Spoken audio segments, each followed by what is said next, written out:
Mfungwa hawezi kutawala. Kuna haki hazimuhusu mfungwa. Ili tuweze kutawala, kufunguliwa ni hitaji kuu. Kufunguliwa kwako ni sababu ya ujio wa Yesu Kristo duniani. Ujazo wa Roho Mtakatifu ni njia rahisi ya kufunguliwa. Uhuru wako ni huduma ya Yesu Kristo. Msingi wa uhuru ni ufahamu. Kufunguliwa kwako ni mapenzi makuu ya Mungu. Ujazo wa Roho Mtakatifu ni ufunguao vifungo. Uhuru wako ulishalipiwa gharama yote. Hauna sababu ya kufungwa kwa sababu uhuru wako ulishalipiwa gharama, na sio tu gharama, full price. Kufunguliwa kunatokana na maarifa kwanza. Kufunguliwa ni matokeo ya kufundishwa. Huwezi ukawa huru bila mafundisho. Kuna uhuru hautauona ni hadi umefundishwa fundisho sahihi. Uhuru umefungwa kwenye ufahamu.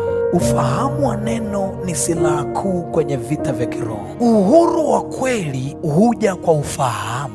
Eneo la kwanza ambalo adui humfunga mtu ni eneo la ufahamu. Ufahamu ni ufunguo. Eneo kuu la mashambulizi ni eneo la ufahamu. Fahamu zetu ni lango kuu kati ya roho na mwili. Vifungo vya kiroho hutii maarifa. Kukwepa mafundisho ni kukwepa uhuru wako. Mafundisho ndiyo ukombozi wa kweli. Lazima ulipe gharama ya kukaa chini kufundishwa kama unataka uhuru. Kuhani afundishaye ni silaha ya uhuru wako. Kila kufundishwa ni kufunguliwa. Wenye haki ukombozi wao ni ufahamu. Kuna taarifa ukisikizishwa pingu zinavunjika. Uhuru wako haujakamilika bila mafundisho. Kila kujua ni kufunguka. Ufunuo wa neno umfungua mtu. Ujazo wa Roho Mtakatifu ni silaha ya kujifungua binafsi. Ujazo wa Roho Mtakatifu ni kinga